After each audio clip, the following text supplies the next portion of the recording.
Processo seletivo URI. Aproveite antes que esfrie. Inscrições até o dia 8 de junho. Prova dia 13 de junho. Processo seletivo URI. Inscrições abertas. uricer.edu.br/vestibular. Faça agora e sacie sua fome de conhecimento.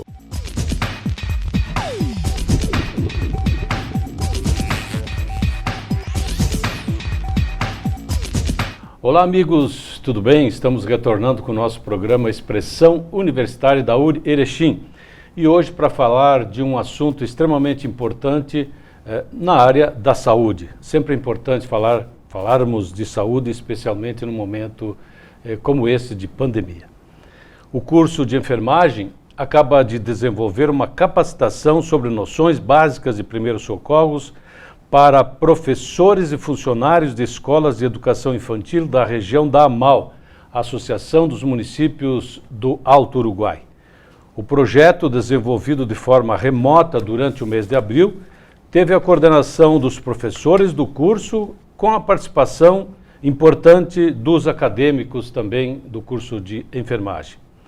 Para falar sobre esta importante iniciativa, estão aqui conosco a professora Cibele Sandri Manfredini e o acadêmico Christian Zin. Obrigado pela presença. A professora Cibele já esteve aqui em outras oportunidades, o Christian a primeira vez, então prazer em tê-los aqui conosco. Professora, afinal, qual a importância de desenvolver um projeto dessa natureza, mesmo em tempos de pandemia? Então, olá a todos, é um prazer estar aqui.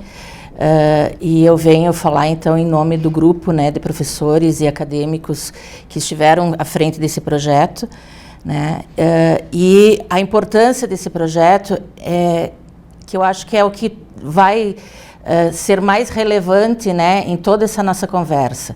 Esse é um projeto que foi desenvolvido pensando nas nossas crianças, pensando nas crianças que estão nas escolas, onde os pais levam para que tenham um momento de aprendizado, de convivência e estão sujeitos, né, a diversas intercorrências, acidentes.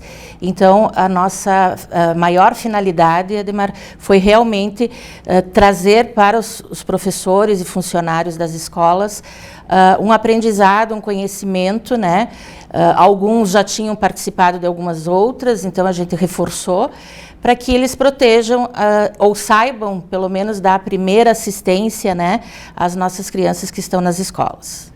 Parece que esse projeto tem a ver com a Lei Lucas, que estabelece que as escolas de educação básica, tanto infantil como fundamental, devem capacitar professores sobre os primeiros socorros. O que é essa Lei Lucas, afinal? Me esclarece um pouquinho mais. A Lei Lucas, ela veio em função de uma situação onde um aluno, o Lucas, né, foi a um passeio na escola. Não aqui em Erechim? Não é aqui em Erechim, se eu não me engano é São Paulo, né?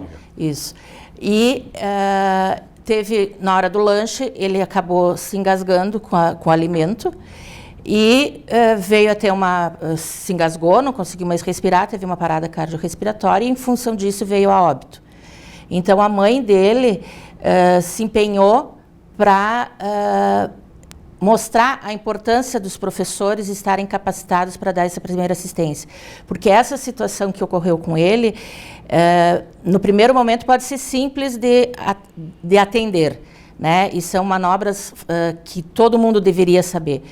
E aí, a partir disso, ela se empenhou e então veio a determinação dessa lei que realmente ela traz a obrigatoriedade de todas as escolas receberem capacitação, todos os profissionais da escola. Tanto que a gente atingiu todos os níveis, professores, direção, pessoal da higienização, porteiro, motorista, né, para poder fazer esse atendimento. Então, essa lei tem essa obrigatoriedade. E o mais importante é que não é uma capacitação, é anual. Todos os anos, os profissionais têm que se reciclar, né? Então, seja o professor novo que está entrando na escola, ou seja o professor que já está lá, que precisa uma nova capacitação. Tá bem, professor, depois nós voltamos a detalhar mais sobre isso, mas eu queria ouvir do Christian, como é que foi vocês, como acadêmicos, participarem desse projeto? Afinal de contas, lidar com saúde, aparentemente, para nós leigos, pode parecer uma coisa relativamente simples, mas não é, né, Christian? Então, bom dia a todos. Em nome dos acadêmicos do curso de enfermagem, especialmente da turma 2017, eu vou contar então um pouco como foi a experiência de nós. Quando a gente recebeu o convite das professoras, a gente não sabia a magnitude que esse projeto ia tomar, porque a princípio era para ser uma escola e depois abrangeu toda a região da MAU. Então foram mais de 25 escolas, 25 municípios, né? E para nós foi muito desafiador esse projeto, porque em um período de um mês nós tivemos que revisar a literatura, nós precisamos gravar e regravar vídeos, pois a gente conciliou a teoria com a prática, né? Ou seja, estudar mais, né? Estudar mais, isso. Retomar tudo que já foi aprendido durante a academia. Então, teve uma grande preparação por trás disso, né? Então, as professoras, elas estiveram nos orientando, porque é como você disse, muitas vezes os professores, eles não têm a magnitude do que é o primeiro socorros, por trás disso, né? Então, esse projeto foi de grande valia, pois tirou nós da zona de conforto. Como disse, a gente precisou estudar bastante, a gente se deteu muito ao material teórico, né? E a gente viu que a enfermagem, ela não tem a importância da enfermagem, né? Ela não é só hospitalocêntrica, ela não é estar dentro do hospital. Ela é além disso, né? O ambiente escolar é de suma importância a enfermagem trazer a prevenção, a promoção em saúde. Então, o primeiro socorro nas escolas, ela é fundamental. O professor identificar qual forma, como atender um paciente, uma criança que está em parada ou está em convulsão e desmaio.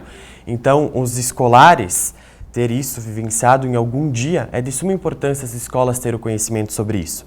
Então, esse curso serviu de grande aprendizado não somente para os professores, mas também para nós alunos e para também os professores docentes da URI Erechim, né?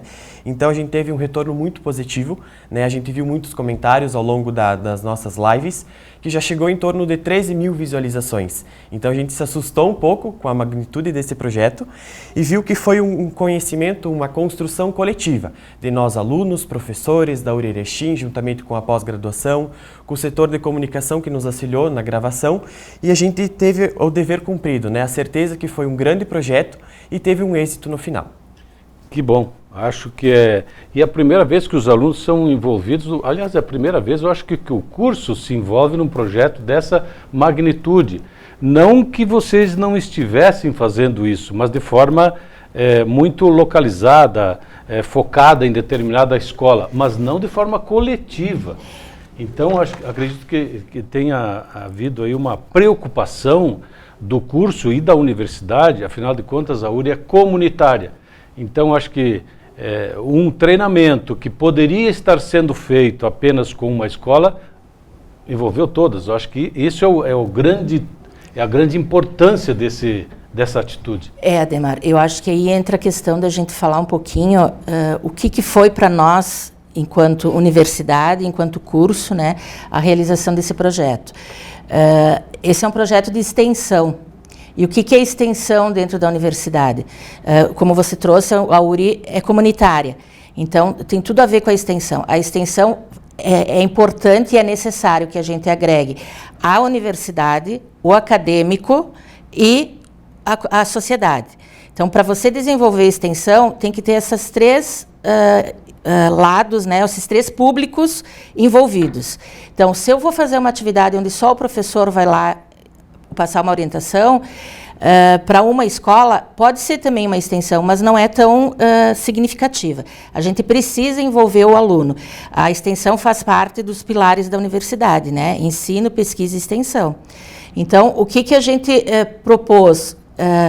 E aí também é importante a gente falar no momento da pandemia que nós estamos.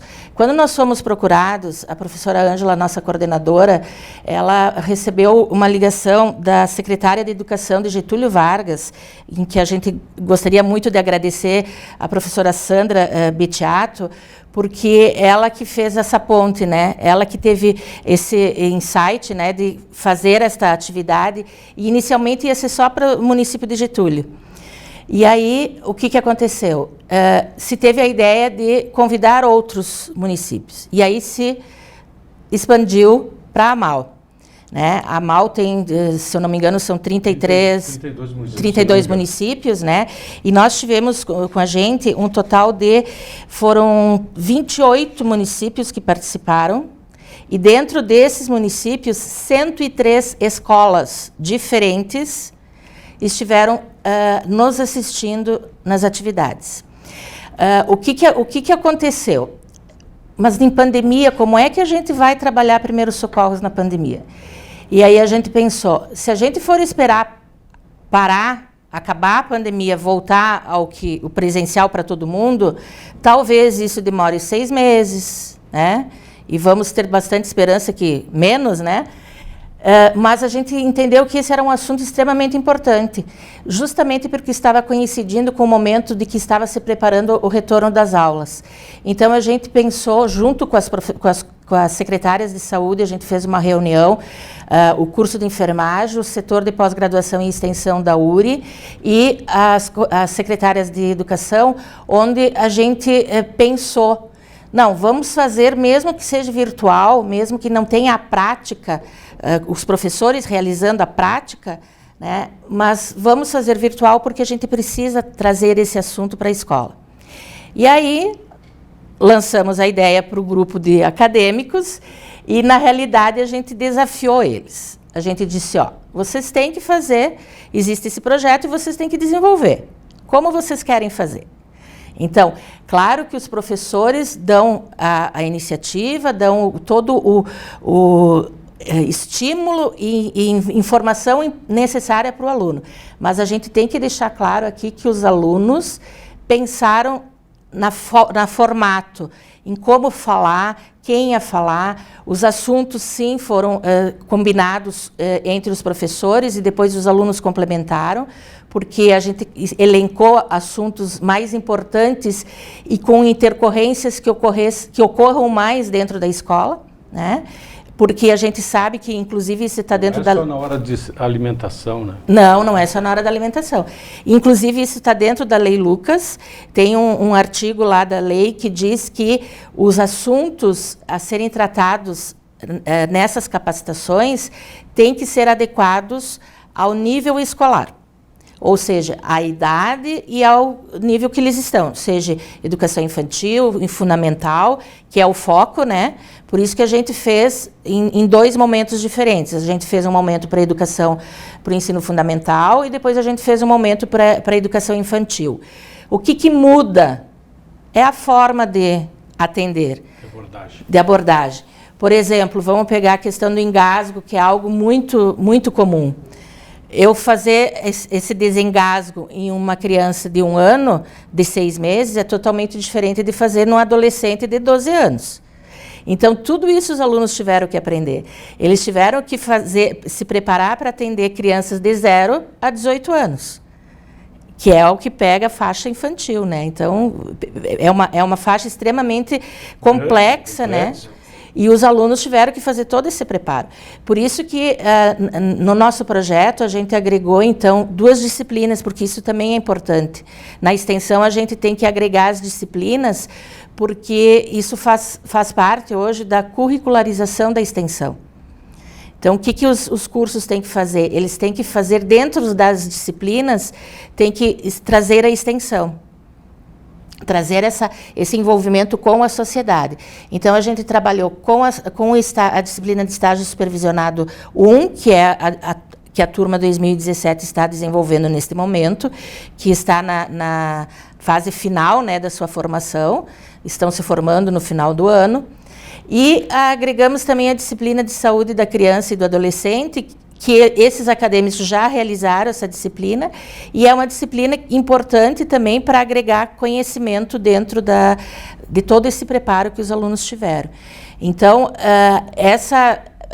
esse projeto, o Christian já disse, né, cada live teve em torno de 3.000 visualizações. Né? Nós tivemos 2.300... Ou seja, os alunos também viram. Com certeza. Não só os professores. Não, com certeza. Nós tivemos 2.340 inscritos. Porque como é que funcionou? A gente combinou com... Porque essas escolas, esses profissionais, eles precisam de uma certificação para comprovar que eles fizeram a capacitação. Então, o nosso foco eram esses profissionais que iam fazer a inscrição. Eles fizeram a inscrição, seguiram todas a programação e as atividades que foram determinadas para eles, e aí no final eles recebem certificado. Só que muita gente tem acesso ao YouTube da URI, nós divulgamos muito para que outras pessoas assistissem, e então tomou essa proporção de 3.000 pessoas. Sendo que pode ser que algumas pessoas já tenham assistido 2, 3 vezes para fixar o conteúdo.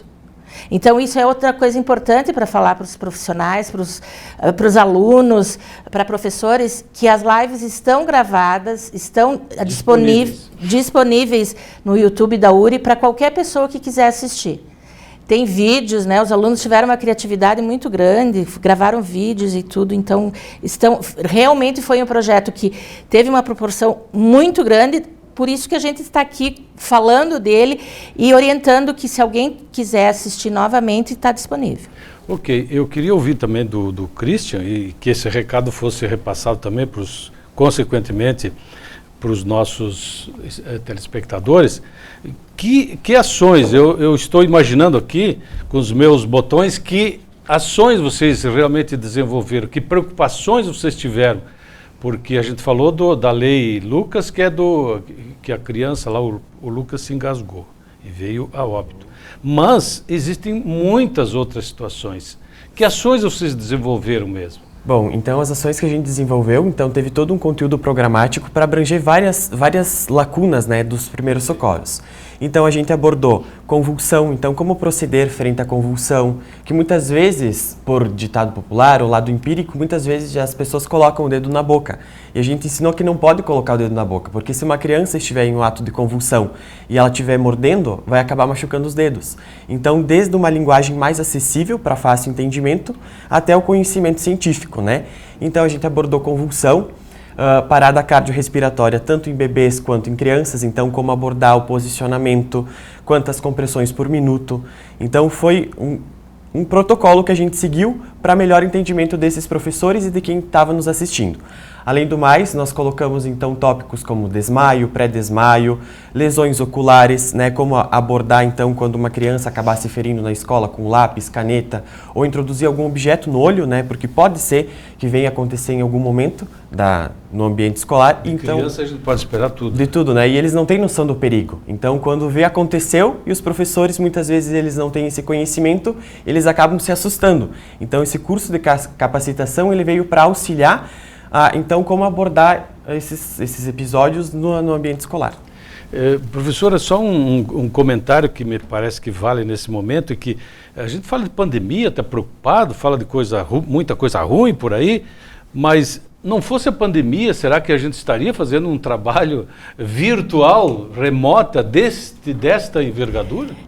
A universidade se preparou para isso também, né? Sim, é essa lição que eu acho que a pandemia... é uma das lições da pandemia. Que a pandemia vai nos dar. O quanto a gente cresceu em conhecimento tecnológico, né?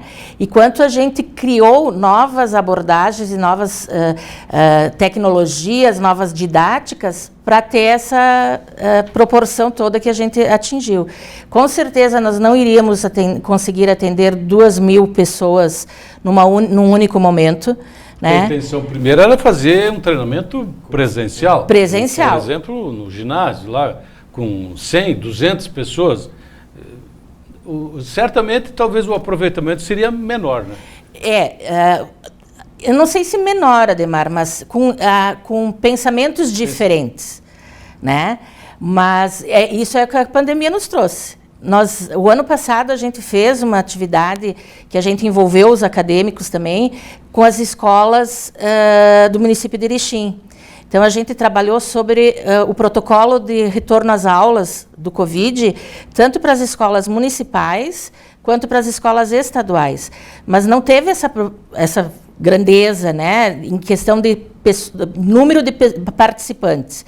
E os acadêmicos também participaram naquele momento. Então, aquele foi nossa primeira experiência, né, em relação a tudo isso, atingir públicos diferentes. Agora, esse projeto realmente foi algo assim que trouxe um pensamento muito grande para nós. Meu Deus, olha o público que a gente atingiu. Né? Isso está nos deixando muito feliz por saber que a universidade pôde estar nas casas, que talvez o acesso foi com uma pessoa, mas tinha o marido, o filho, o tio, tinham outras pessoas assistindo.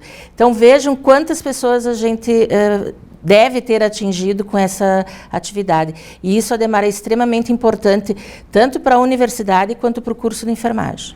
Bem, nós temos ainda 5 minutinhos, mas eu não poderia deixar passar em branco. Afinal de contas, isso não para por aí, né, professora?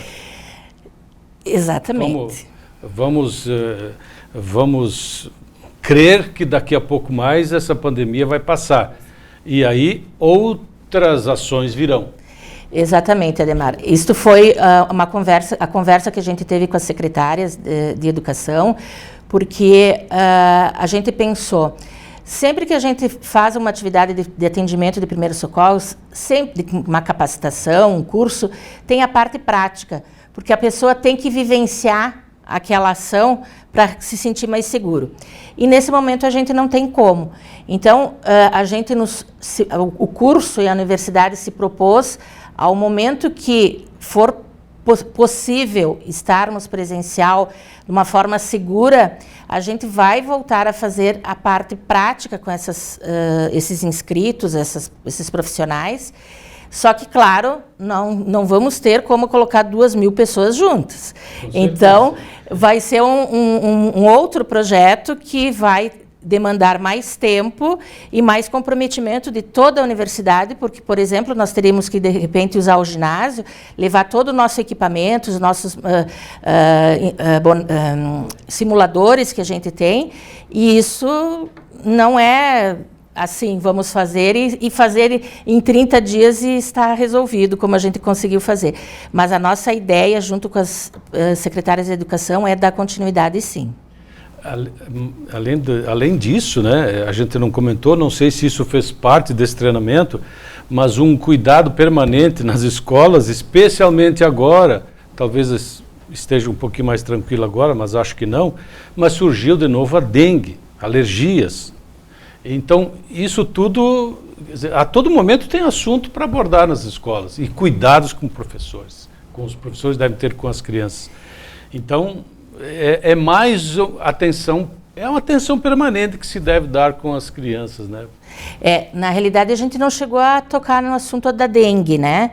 Mas a gente falou do mosquito, né, Christian? A picada de insetos, né? Porque é muito comum a criança ter alergia. O básico foi das abelhas, né? Mas pode ter qualquer mosquito. Então a gente abordou como identificar essas questões, porque a criança pode desenvolver um choque anafilático, né? Que é a etapa mais grave da etapa, né? Então, que pode causar anafilaxia, que é trancar as vias aéreas e a criança parar, né? Entrar em uma parada cardiorrespiratória, uma parada respiratória. Então, o professor saber identificar quais são esses sinais e ligar para o serviço de emergência é de suma importância. E aí, por último, professora, tem alguma coisa mais para colocar? Não, só para dizer que a dengue é um assunto que tem que... merece mais atenção. Com certeza. Mas uma última questão é o seguinte, né? As escolas também devem estar preparadas, não apenas saber como agir, mas tem algumas coisas que a escola pode ter, a sua enfermaria, digamos assim, na escola. O que a escola tem que ter primariamente para um primeiro atendimento? Na realidade, isso também faz parte da Lei Lucas, né, que tem que ser observado, que as escolas são obrigadas a ter um kit de primeiros socorros. A gente passou para eles quais são os materiais necessários para ter nesse kit. Então, eles têm obrigação de manter esse kit disponível. Eles vão pegar um item básico do kit que as pessoas acham, para que eu vou ter isso na escola? Que é a luva. Tá? Nós focamos muito na questão do uso da luva, porque o professor tem que se proteger para poder atender alguém. Tá? Eles têm que ter o kit, eles têm obrigação de ter o número, o contato das pessoas que eles vão poder chamar em situações de urgência, né? Então, cada município, a gente não deu os contatos, né? Porque cada município é diferente. Então, tem o seu, né? Se for aqui em Erechim, a gente sabe, liga para o SAMU, né? Na primeira, agora tem municípios que não têm o SAMU. Então, eles são obrigados a fazer isso e ainda dentro da escola eles têm que formar uma equipe que vai atuar nesses momentos, porque você tem que dar atenção para a criança, você tem que chamar o serviço e você tem que lembrar, extremamente importante, de chamar os familiares, que não pode deixar de chamar os familiares. E aí, dentro de todo esse preparo, a gente lançou, né, teve a audácia de lançar, para que esses professores e secretários comecem a pensar em ter o profissional enfermeiro dentro das escolas. Que já existe, inclusive, especialização do enfermeiro escolar. Então, isso a gente, a gente ousou, né? Porque, para mostrar a importância, não só deles serem capacitados, mas terem alguém para fazer todo esse acompanhamento a eles. Perfeito.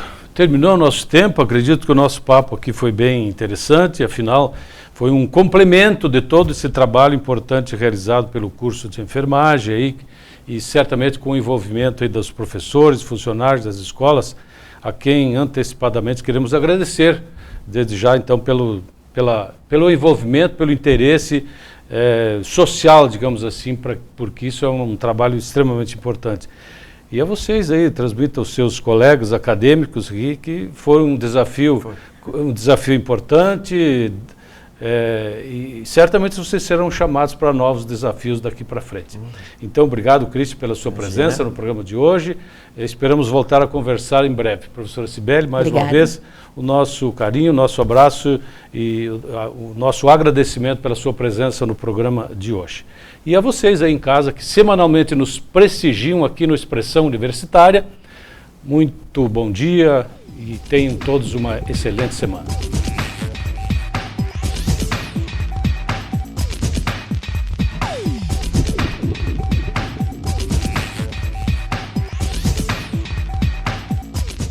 Processo seletivo URI. Aproveite antes que esfrie. Inscrições até o dia 8 de junho. Prova dia 13 de junho. Processo seletivo URI. Inscrições abertas. uricer.edu.br/vestibular. Faça agora e sacie sua fome de conhecimento.